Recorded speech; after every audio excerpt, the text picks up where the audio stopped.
Are you ready? Kurek Ashley is a peak performance coach.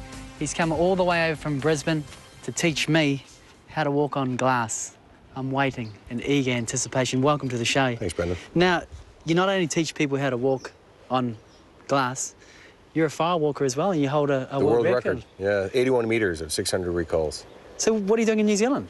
Well, we're here doing our Edge of Excellence program. It's a 3-hour program to really teach people how to perform at a different level in life and create all your goals and dreams. So it's not really about glass walking or fire walking, because that's just a little stunt at the end.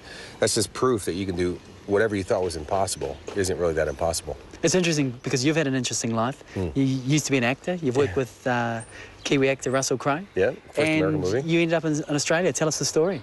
Well, a company saw me giving seminars, because even when I was an actor, I still did seminars, and they asked me to come to work in Australia. Well, the company didn't pay me for over a year, left me stranded living in Australia. I had $20 left in my name, and I said, you might as well practice all your tools and become a success. And so I work in 13 countries these days, and took the women's beach volleyball team in Australia to win gold medals. And yeah, it's interesting, and I want to talk about that. The beach volleyball girls in Sydney, they won the gold medal. How did that come about? Did they approach you? Yes, I was actually giving a seminar in Brisbane, and the funny thing is I didn't know, they were bronze medalists. I didn't know that Natalie Cook was in the audience, and I started going on about who here remembers the person who stood on the third box at the Olympics. I mean, anybody ever rush out to buy the bronze medalist book? Yeah. Anyways, seminar's over, and Natalie walks up, and she said, I was on the third box at the Olympics. I was like, whoa, and she said, look, I know you got the skills and tools I need. Will you take me to gold in Sydney? And Nat and Carrie, you know, we went through them for 2.5 years and won the gold. Because you've worked with, I mean, you've worked with the Brisbane Broncos, but you've worked with a lot of corporate organisations as well. What is it specifically that you're looking to teach them? Well, you're like an athlete, for instance, your body's limited by the size, you know, your size, your muscles, your speed, but your mind is limitless. And so that's really where the competitive edge is the way you utilize your mind. Everybody in life has challenges. It's what do you do with those challenges? What do you do with the problems when they come up? And when you take a different action, you're always going to get a different result. Let's talk about your fire walking, because how far was it that you 81 actually walked? meters. 81 metres. Yeah. So how would you prepare yourself mentally before doing something like that? Well, what I did was I practiced mentally over and over, hundreds of times in my mind. I saw myself walking down the walk, walking, getting to the end, celebrating. Well, what happens is your subconscious mind doesn't know the difference between what you imagine and what's real. So I've done it enough times where all of a sudden when I went to do it, it was actually quite easy. Yet if you see Natalie Cook at the end of, you know, getting her gold medal, you can see the look on her face like, I remember all this. That's because we rehearsed that moment of getting her gold medals over and over and over until they didn't know anything better than to be the gold medalists. So you could teach me how to be a fire walker?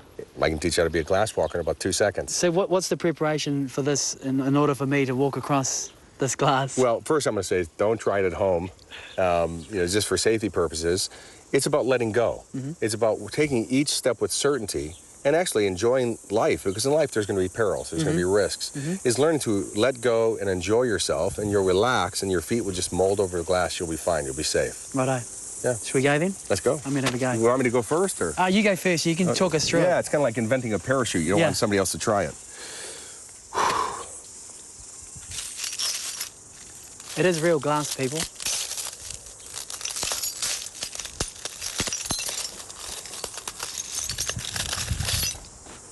It's as easy as that. No cuts? Sure. It's all fine. So here we go. I'm just going to hold your hand for balance because it is a little uneven. And take a deep breath, relax, breathe, enjoy the walk, let go. Relax. Excellent. Relax, breathe. Let me hear you breathe. Excellent. Fantastic. Awesome. Get your feet off. How's it feel? That was fine. Any cuts? When I was no.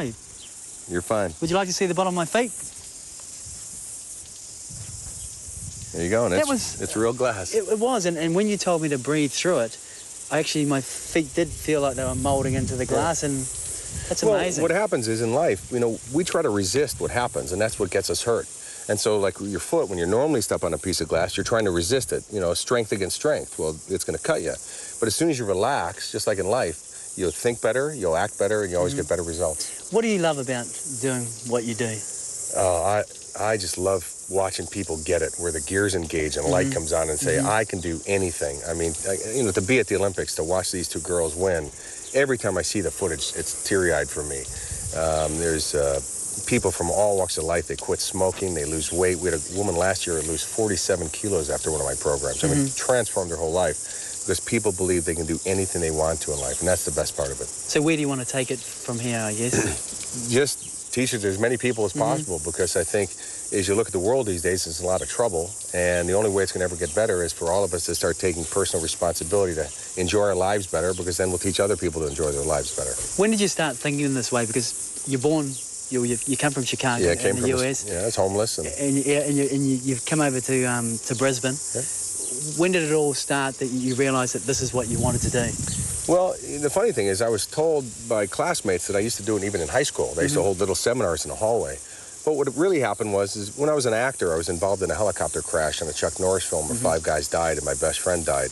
And I started questioning what was life all about. It was very precious. I got myself in a lot of trouble depression-wise, suicidal, drugs, other rest of those things. And that one day when I made the decision to change my life, I realized that if I could do it, I could teach everybody else to do it, because I came from the darkest depths that you can go to having a great life, and that's really what's inspired me. And so I let go of the acting, and my career's been a rocket ride. It's been awesome.